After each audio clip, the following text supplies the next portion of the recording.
got my hair Got your hair fixed. Your hair fixed? Got your hair fixed? Okay. Get it all under control here.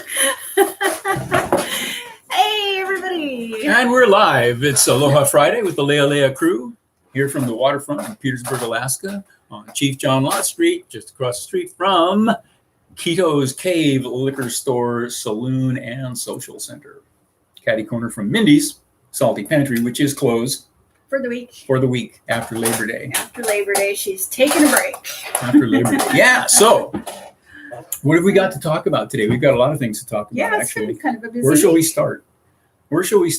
Shall we start with the local We're news? starting with the news. That's been a newsworthy week around town, hasn't it? Well, but not a lot of good news. Well, I don't know. It depends on how you consider Well, I good consider news. We had, somebody's like, those guys are off the street. well, That's we had a good. couple of, hours reduced at the post office. Basically, the entire staff of the post office quit. Yeah.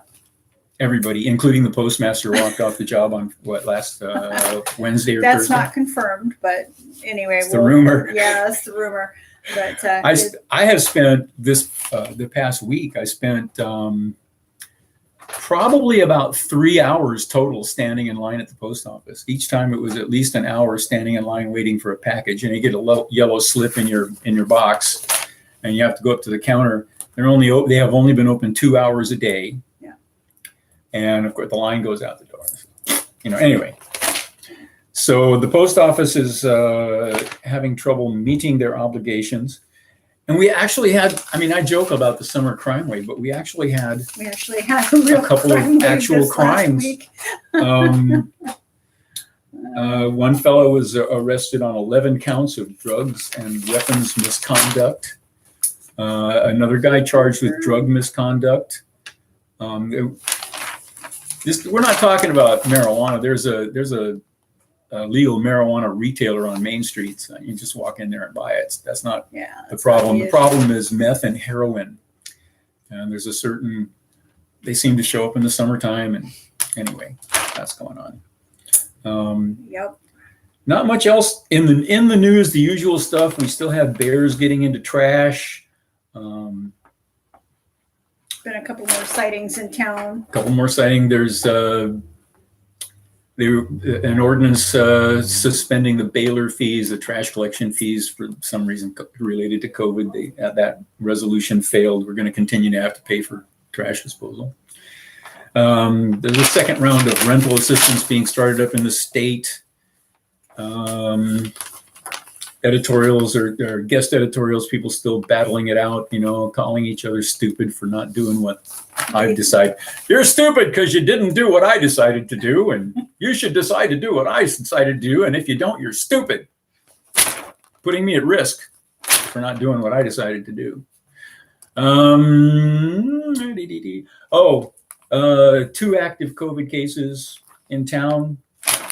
No big deal. It doesn't even say if they were residents. Yeah, but they probably weren't. Probably not. Because last week there were 8, and none of them were residents. Yeah. They were all, visitors. The Petersburg High School cross country team competed in Wrangell time trial, so at least they're getting to compete against other schools over on Wrangell. But they're having trouble with the swim team for the Ketchikan meet. And first taste of competition, they actually did it. So, what? Nice that they're actually getting out and able to do stuff again. Fish Factor, the pink salmon catch blew away the predictions. They went wildly over the initial estimates. The governor and the legislature are fighting it out. The governor wants to release the full amount of the permanent fund dividend, and the legislature wants to keep it because they figure they know more about how that money should be spent than the people. From, 1,100 to? No, 5. The legislature wants to cut it down to 500 and something. And Dunleavy's has compromised. The full amount, I think, is nearly 3,000, but he's going for 2,400. And but the politicians, they want that money.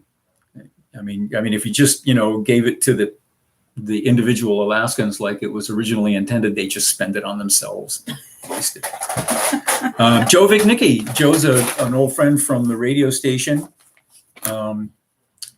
But he's in the paper because he finished he fit first in the marathon. Yeah. But you know, he overtrains. He overtrained really heavy and hurt himself, and then he continued training injured. It was a couple of years ago. It took him forever to recover from that injury because he wouldn't stop training. He's a hardcore runner, that's for sure. Yeah, he's in his 40s though. It's going to catch up with him. Trust me. Of course, the Rainforest Festival is going on right now. Let's see, Friday the 10th, field trip, brown bag talk, rainforest pollinators with Joni Johnson. We got the good weather for it, 55 degrees and raining. Annabelle Baker Memorial Art Show. One of these days I'll have to put a couple of pictures the in rainforest, there. The federal lobbyist says we're going to get a U.S. Coast Guard patrol boat here in Petersburg permanently assigned. Oh, look. Yacht Club Someone's forming a Mitkoff Yacht Club. Mitkoff Island Yacht Club. Club's mission, according to Parker, is to promote safe boating practices, civil pride. Now that we've got a couple of retired fishermen who've knowledge forums for members. Got a couple of retired fishermen who've sold their fishing boats and bought yachts, trawlers. So Mitkoff Island Yacht Club, huh? Jeff Parker. Trawler yachts, yeah. Jeff Parker is a 3-year resident. He's new here. He'll mellow out. The election on the 5th of October, the Proposition 1 to authorize the borough not to take out, to issue bonds not to exceed $7.8 million to refurbish the hydroelectric plant. So that certainly should pass. And the other one is to change the boundaries of Service Area 1. The borough has, I think is it 4 different service areas? 1, 2, 3, 4. Frederick. So is it Frederick Point? And Service Area 1 is the town proper. You get town electricity, municipal water. You get sewers. You get garbage pickup. Garbage pickup. You get volunteer fire department and police services. Right. But out the road there on the north side of the island, they the heck. Down the road on the north side of the island, they don't get any of those services. There's a dirt road that leads off from Sandy Beach, and there's a bunch of houses down there, but they don't get any of that stuff. None of it. They don't have electricity. They don't have municipal water. They don't have sewers. Cops don't drill down there. The fire department won't go down there. We looked at a property out the road. It was mile 6, yeah. I think it was, that one property we looked at. And one of the big reasons why we said no, beside the hike in to... Yeah, besides having to hike into a property a quarter of a mile.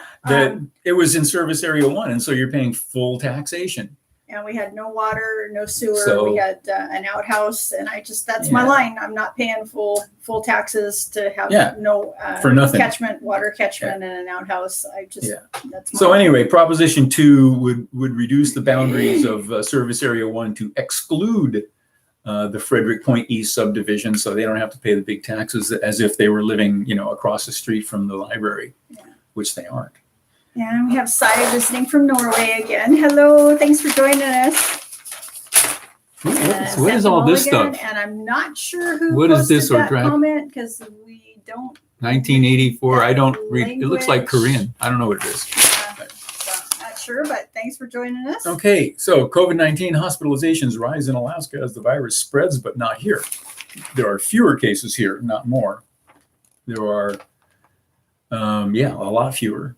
So classified ads, Alaska Seaplanes offering service, float plane service. So we got a couple of competing couple of competing float plane services. Lots of jobs, all kinds of jobs. Not so many deckhand jobs, but more service jobs. Fishing boats for sale. Here's a 26 Uniflight with a new motor for $10,000, but it's been in storage on the ground on land for 10 years. Wow. New motors never run, but it's been in storage for 10 years. So legislators, governors still at odds over the numbers of the PFD. of the thing, the PFD. Wrangle schools. Employers have trouble hiring. New programs respond to help. Yeah, schools in Wrangle, they had 262 students as a total. And it's pretty much the same down there as it is here. We beat them out for crime this week.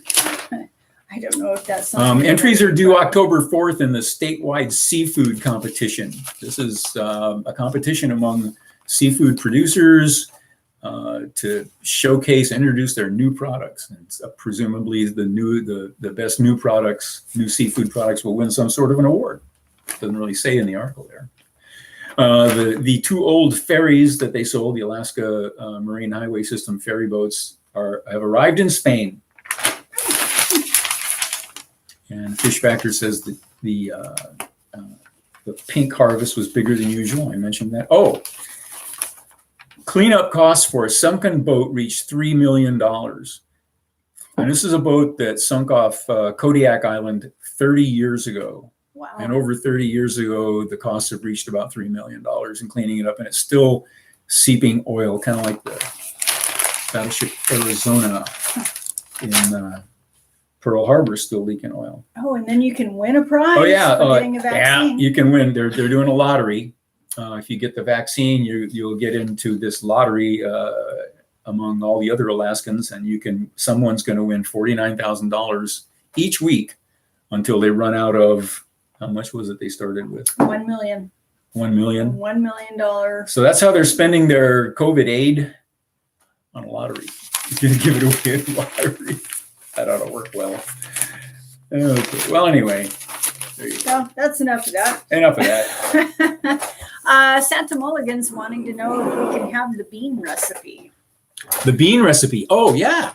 I think that's on our website, isn't it? Don't we have that in the? I think it is. Galley? I think it is. I believe that is on our cruisinglealea.com. The beans. That's Uncle Tom's Real Cowboy Beans. Yeah. And in a nutshell, it's a pound of beans, pound of pinto beans, rinsed and sorted and rinsed, one medium to large yellow onion, one fresh jalapeno pepper, a handful of cumin, some salt and black pepper, and ham hock if you want. Yeah. Sometimes I do the meat, sometimes I don't. I've been doing it vegetarian because we don't carry around ham bones on the boat. Yeah. But it's good either way. It's a chunk of chunk bacon or a ham hock or something of that nature thrown in the pot. And you haven't made a batch of beans for a while. Well, it's because the warmer weather is going right now. We of course don't have a refrigerator. The fridge has been on the fritz since 1st of June. It hasn't been. Pretty soon though, we're going to be able to do that. Well, actually, we have the freezer and the fridge now at the clinic. At the clinic, yeah. So we've been making some soups and putting them in containers and sticking them in the freezer at the clinic.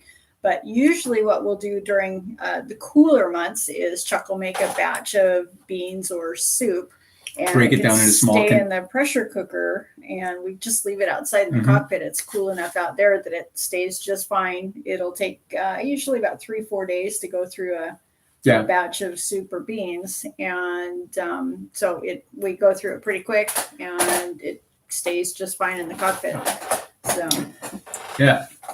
So and that kind of segues us into the cooking. I want to get into cooking. Who is doing that? Our January Supreme Leader of the Democratic from the 2000s is okay. Senator Perry. Just I find the Korean type. All right. Well, let's see what I can do about this here. Oh, you can remove. Where's my? You can time out or hide user. I'm trying to figure out. Just hide the user. Here, I see. I see. Put hide user on this channel. There we go. There you go. Messages will be in. There we go. Okay. All right. Thank you. Thank you, Senator Perry. So. Okay. We're not really talking about Korea, so it's kind of a distraction. And by the way, Super Chat is on, so be careful. Okay. Don't accidentally hit hit the super chat and send us $100. Don't do that by accident. It ain't gonna work. Anyway, so sing out. Let us know where you are visiting from. And we'll try to acknowledge you as we go along, and may have some specific questions for you also on this topic.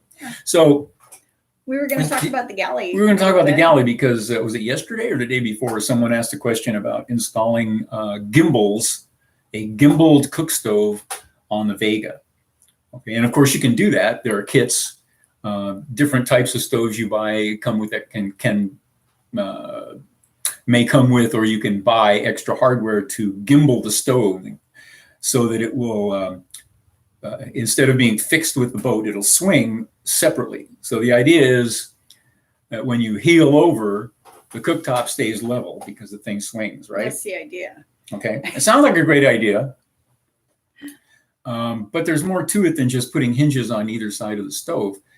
You have to have counterweights underneath, otherwise the weight you put on top will cause it to flip over. Also, it takes room to swing. You got to have a lot of room, and a Vega is a pretty small boat. Yeah, so the gimbaled stoves take up a lot of space. Gimbal stove takes up a lot of room, and if you have the room for it to swing, it's probably a good idea, especially if you have an oven, which would give you the extra weight down below when you could use the oven. Man, there's just not that much room on, a 27-footer. And in our experience, it's not really necessary. Well, our position has been that if the weather is that bad, it's just best not to cook anything on the stove. We'll heat some water and make like dehydrated meals or something along that line. But actually cooking under extreme conditions, it's not safe. It's just not safe. Stuff going to be flying all over the boat if it's that rough out. But a little bit of movement. We have those wire clamps that clamp the pot onto the burner and hold it from sliding around. Yeah. And you can see in our channel trailer, if you look at our channel trailer, there's a shot with the pancakes sliding back and forth across the griddle, and it's kind of funny. You still cook like that. But one thing is you're not racing, and there's nothing that says you have to hold that tack and that course while you're cooking. Change your course a little bit, get the boat vertical, or heave to and just stop. Get the boat vertical, ease the motion. If you have to head off a few points one way or the other to ease the motion of the boat, do it. You're not in a race. You can take an hour, take 2 hours. What difference is it going to make on a 30-day trip? Yeah, not much. So just relax and cruise. You don't need the gimbals so you can cook sailing over heeled over at 30 degrees. You don't need that. Not safe at all. It's just not, and it's stressful trying to cook under those conditions, and it's no fun trying to eat braced and worrying about slopping soup or food on the floor or any of that. That's my position. And actually, I mean, hot water. You can heat up hot water if you know the weather's going to be bad. We heat up hot water and put it in a like the coffee urn that we use. You fill with hot water, and you can make cup of noodles with that. Other kinds of dehydrated stuff you just mix hot water with. Yeah. Certainly hot cocoa, tea, coffee, that sort of thing. In very bad weather, if it's going to be bad weather for a long time, you can make stuff up. Make stuff up in advance. Yeah. Or just cans of soup and things like that. And we have that one pot that the locking lid. Yeah, that's been and the pressure cooker come in very handy. So you can do the pressure cooker too. You can lock that sucker down on a burner and cook in that. Yeah. With the lid locked onto it, or we have a smaller pot that we can do that with too. So, in general, on a boat the size of our boat, we don't think that a gimbal stove is a good trade-off. For the space. That's basically what it boils down to, the space. And of course the expense, it costs more. Right? Yep. Oh yeah, quite a bit more. And okay, so now we've covered the gimbal stove thing. We might as well go on into the different types of cookers that you can have on a boat, right? Yeah. Sure. Fire up the jet boil. Yeah, there you go. Hey, Siri. Swears by a pressure cooker. Yeah, we do too. We use it a lot. We use it a lot. Pretty much. Routine. In the wintertime, I generally will alternate a vegetable stew and a batch of beans. And a batch of beans. Yeah. Beans and rice stew. Yeah. So, yeah, and then I'll just raid the supermarket for whatever root vegetables and some peppers and onions and garlic. And boom, throw it in there with some spices, some cumin, some turmeric, some black pepper, some salt. Yeah. So when you talk about recipes, it's different every time. That's the thing about soups and even your beans. I'll come home and what did you put in your beans this time? And you're like, the same as usual, except I added this time and that this time, and they didn't have this time, and I had to substitute that. But the same as always. My mom taught me to cook. My mom taught me to cook. Yeah, okay? Mine didn't. Unlike some people I know, my mom taught me to cook, and I measure spices with my hands. We were together for how many years before you even knew I could cook? Of course, the stove was. Hey, no. No, you did surprise me. It was years because, well, we didn't cook that much in Hawaii. We had money to spend and restaurants to go to, and so we just didn't cook that much in Hawaii. Yeah, we were eating out all the time. I mean, we'd hit Kelly's on the way to work for breakfast and Harbor Pub on the way home for supper. That was our life for many years. Of course, the stove was down at that time anyway, so.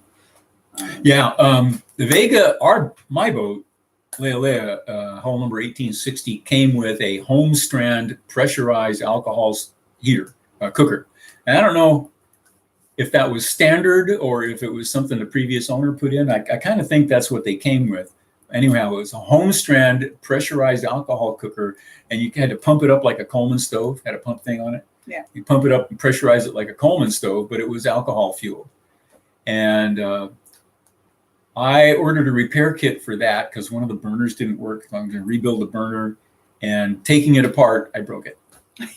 Hate it when that happens. So we researched I researched and we wound up with a Origo non-pressurized alcohol heater or alcohol cook stove. It's 2-burner Oh my gosh, how long have we had that? When did we get that? That was in... Probably still in Hawaii, so 2003, 4. Excuse me. So over 20 years. Anyway, yeah, I'm sure. And there's nothing to break on it, so. Yeah. And it works just fine. It does everything for us. It makes coffee in no Dutch time. cruisers do soups. Stallion and Snert. Snert has boiled pork in it. Yeah. You can throw anything in it, I mean, we do canned meats, I suppose you could put in. Yeah, we've done that before. If you're at sea, fish. I'm not a big fan of fish stews. I haven't had a fish stew that I really liked. We used to do the clam chowder, but buggers stick in your teeth. I don't like canned clam chowder. Annoying. Salmon chowders. I tried to make. Pretty tasty. That's right. I did make a salmon chowder once. It was pretty good.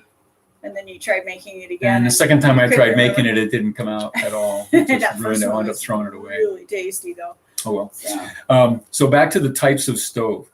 The pressurized alcohol cooker. I wonder if anybody's still using those. If they have a Vega, if anyone's still using one of those Homestrand pressurized alcohol cookers. Dogs are barking. That's Laura's phone. I think the most popular type of cooker nowadays is propane, because it's just like your home, the range in your house. If you have gas cooker in your house, it works the same way as your home cooking range would work. But except in a boat, there's the gas is heavier than air and it sinks into the bilge and you have a danger. Senator Perry, grits and salmon. Oh yeah, grits. My mom is from Missouri, and I'm no stranger to grits. and I know how to eat grits. And I like them. So, yeah, we're definitely going to try that. Grits and salmon patties. South Carolina meal, eh? Yeah, So we'll definitely try that. So, can you get grits here? Are they in the store? Sure you can. I'm sure you. I haven't looked. Make me some grits. I got to be honest. I've never had grits. I'll make grits. We'll have grits. Maybe I'll ease you into it with grits and eggs. 27 is a pressure alcohol stuff. So yeah, if you have to pump it, there's usually a little knob to pump. Yeah, you get a hotter flame that way than you do on the non-pressurized one. But the non-pressurized one does the job. Any problems with being able to cook anything? It might cook a little quicker. It gets hot. It gets too hot. You can heat up your pans way too hot with that. So it's always good. The propane. I'm so old school that I'm leery of propane still. I know they have all the safety features built in now, and the problems that they had back in the 60s and 70s when I was learning about this stuff are no longer as big a problem as they used to be. But it used to be a real danger, and every once in a while you hear about a yacht that just exploded from a propane leak. So I've just kind of shied away from it, and there's no need. I don't need a better cooker than the one we have. It comes down to we don't want multiple types of fuel on board either. Right. So so the alcohol cooker, and we also have an Origo Heat Pal space heater that runs on the same kind of fuel. So we have alcohol fuel for heating and cooking. Yeah. Okay. And then there's of course there's the diesel cookers, and we actually actually bought the dang thing with a credit card at the boat show. Yeah. Well, we did. We gave them our deposit. Gave them the money. No, we paid it off in full. The whole thing, right?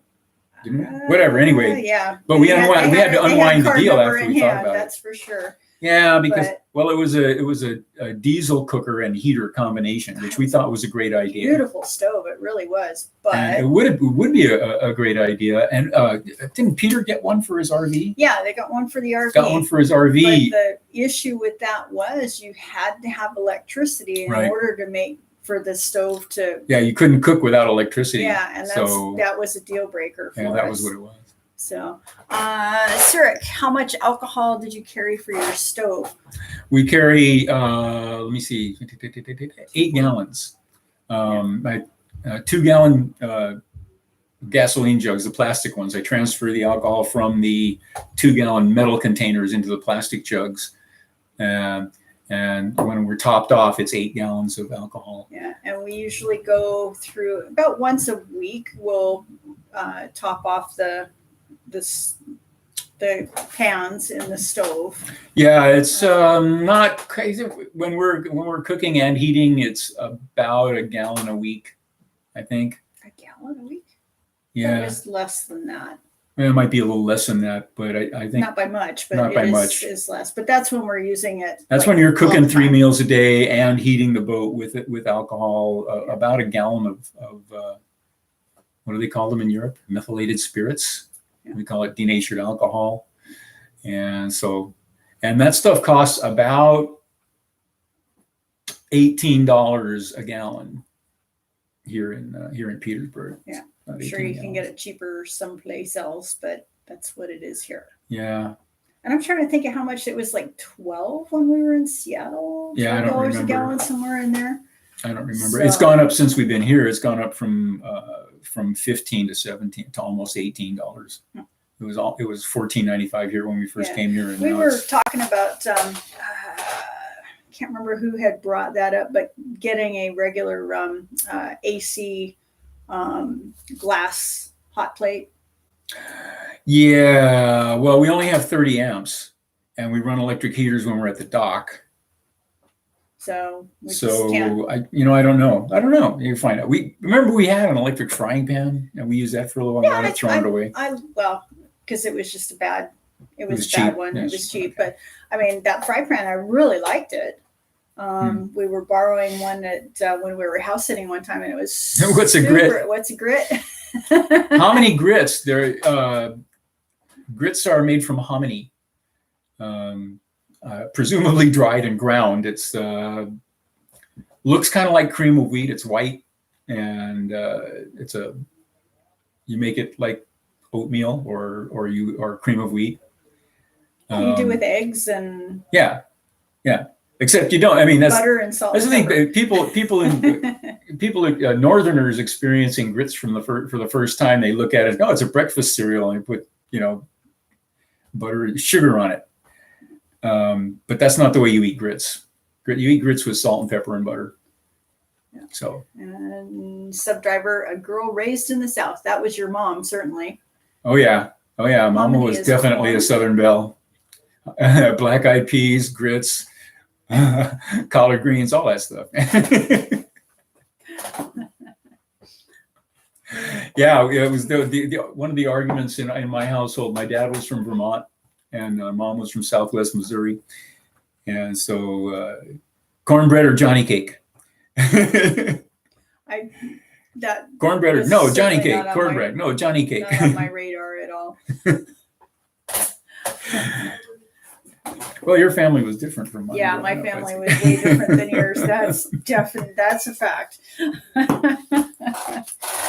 Okay, so what was the other thing about the glass? That diesel heater and cooker combination had a glass cooktop on it. Yeah, it was really a beautiful unit. It was nice looking, and in concept, it looked good. But what it was the cooktop. It had a fan built into it. And the way the heater worked was you turned on the burners and closed the cooktop.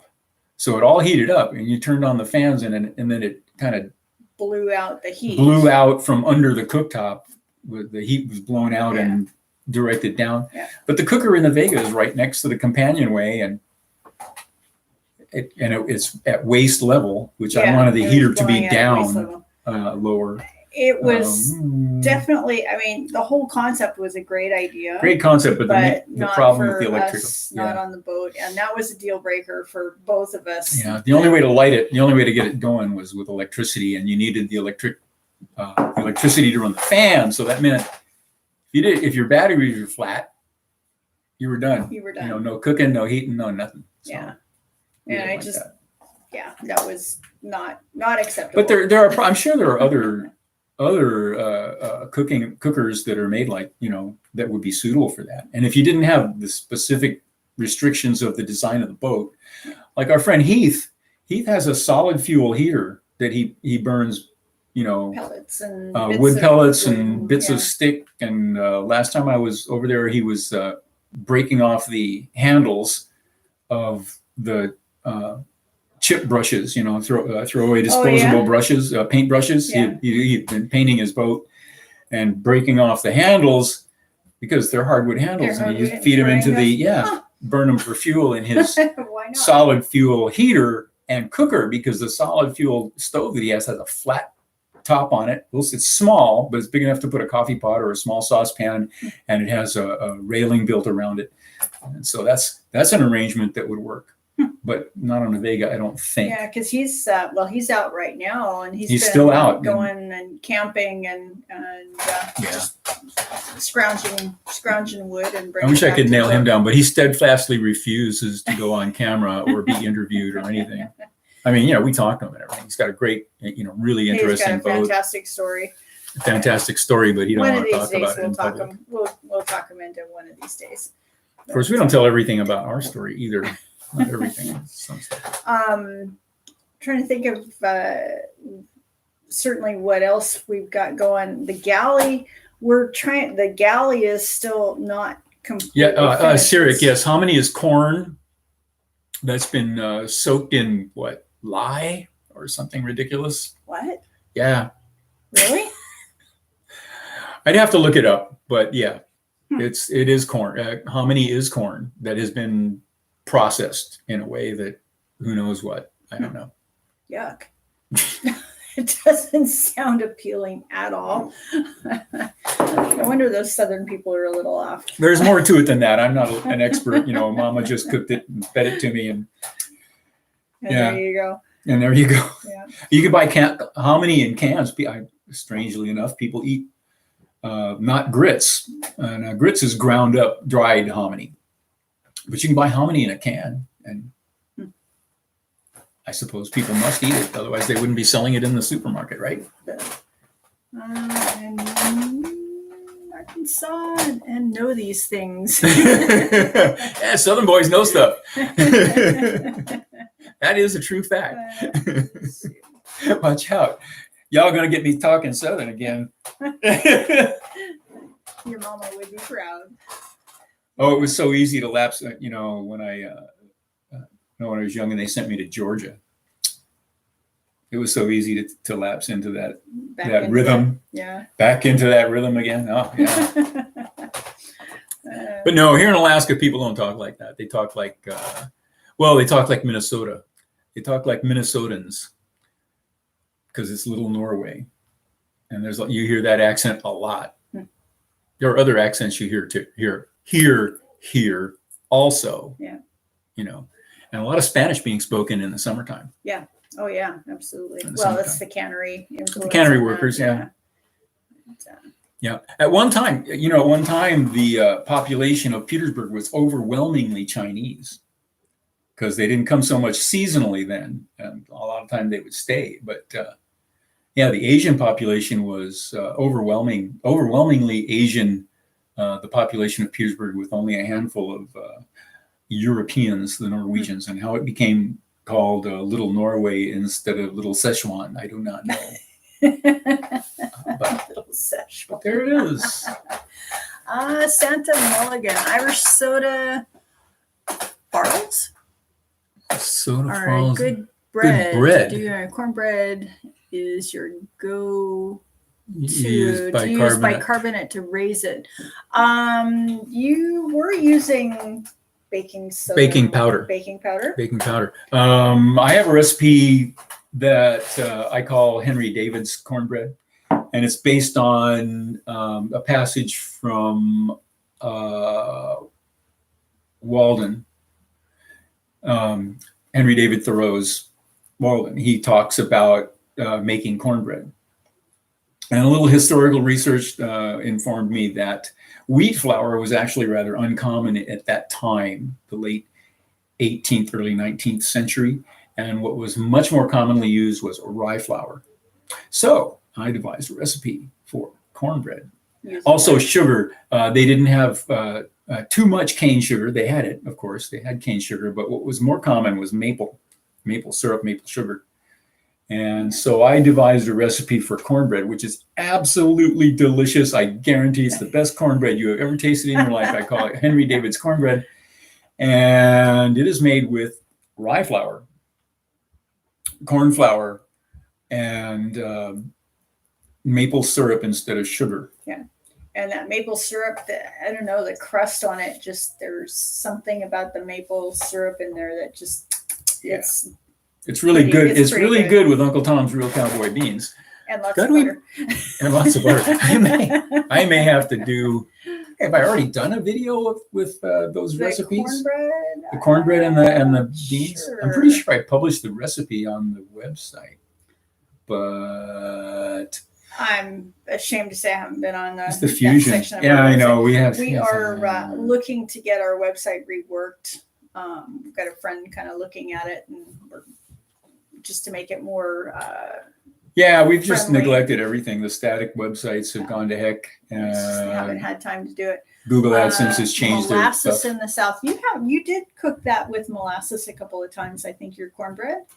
I did. I have used molasses. Yeah. But Walden's in Connecticut. And so you could say it's a north-south fusion kind of thing. You remember I said my dad's from Vermont, mom's from Southwest Missouri, so it's like confusing the Johnny cake and cornbread together. So I can try it with molasses. Wouldn't be as sweet.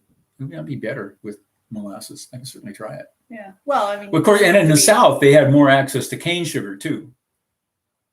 More access to cane sugar in the South than they did. And we're talking early 19th, late 18th century, they had more access to cane sugar. So that's where that recipe came about. I'm working it here.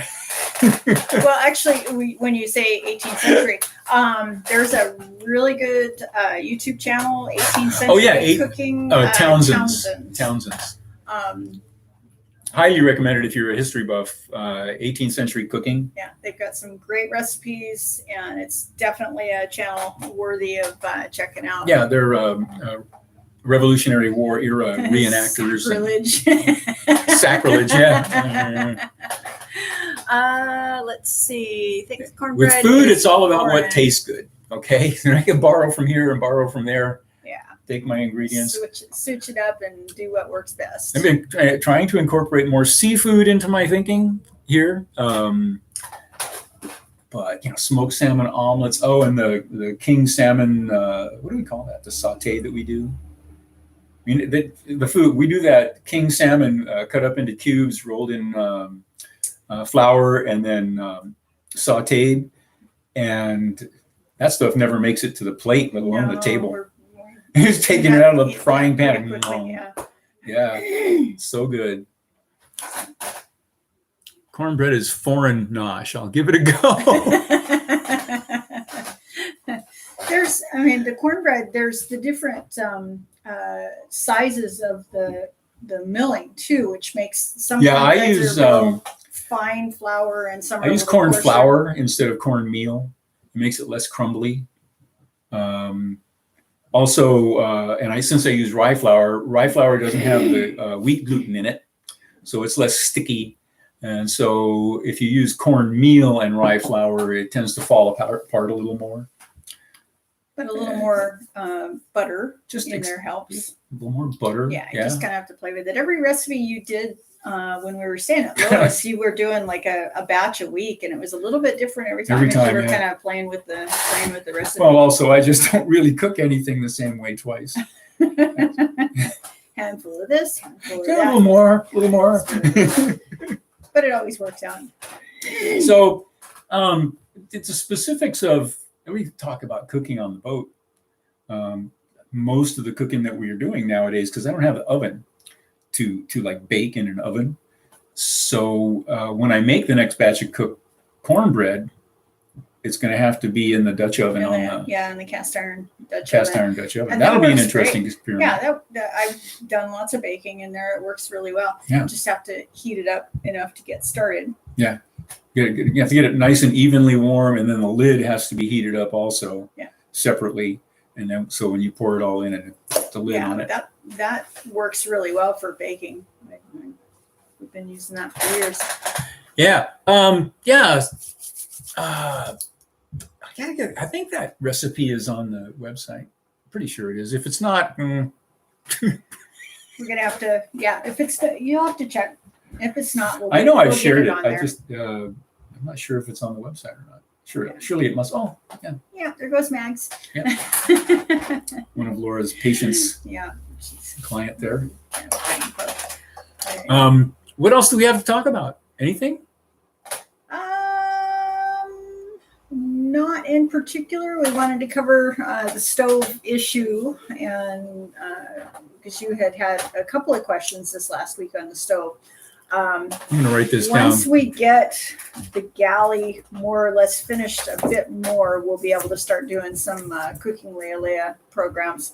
It's not that we can't cook. It's just that the galley looks. It's just all hang-a-jang. So primitive, and we still have the countertops are still wood, just plywood. We haven't decided what the final finish is going to be. The gentleman that did a portion of the rebuild had purchased a big chunk of white oak that he was going to cut and make the countertop with. And he's no longer on the project. We have this big chunk of oak that we're not sure how he was visualizing cutting it and using it. And I'm reluctant to get started on it without and I know that sounds weird because it's this chunk of wood and it should be just slice it up and work with it. But you said it was the shape of it was a bit odd. Well, he got 1 inch by 8-inch planks. 1 inch by, maybe they're 6-inch plank, but they're planks. They're 1 inch thick and 6 or 8 inches wide. about 3 feet long. And as far as milling them up, you weren't. I don't know. Visualizing. Well, I certainly can't do it. Yeah. So, and I don't know what his plan was. Yeah. So I don't know what we're gonna do about that. Yeah, and I'll do something I'm about almost it, thinking but- just going with bamboo. I know we've already purchased the oak, and I know we don't want to spend Yeah. any more money, but I think just going with a bamboo countertop, I don't know. Anyway, we're trying to figure it out still. It's a nice looking. Too bad you can't just go into a store and buy it and bring it home and. But no, this has to be made custom. And we don't have that many options here to get the stuff done. Yeah. You know, I mean, pretty much zero especially, options. you know, summertime, everybody packs up and goes fishing. Yeah. You know, so even people who are doing other things, you know, like trying to get welding done. Well, You know, the welder's out fishing, so yeah. And I had some roofers over looking at the roof at the The clinic roofers are out today fishing. because I need to get some work done on the roof. About 3 days after we signed on the clinic, I started getting a leak in the clinic, so I have to get some roof repairs done. And they are just slammed. They said they just course happen they to are. have. Well, it's September. yeah, it's September.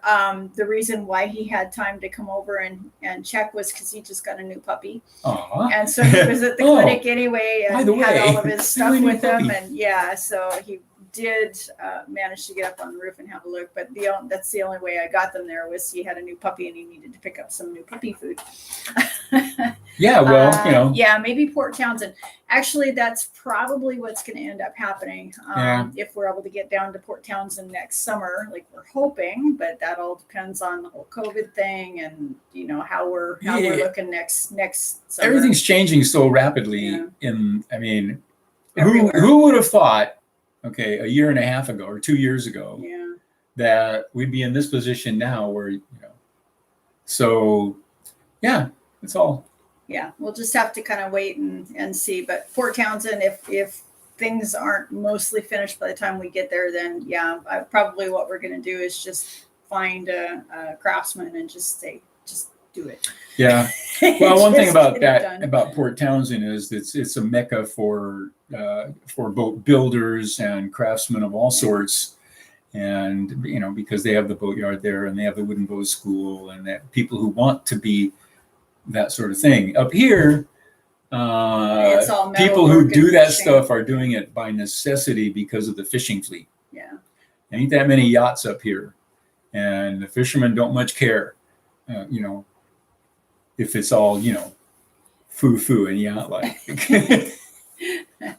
I'm telling you, I'm beginning not to care either. But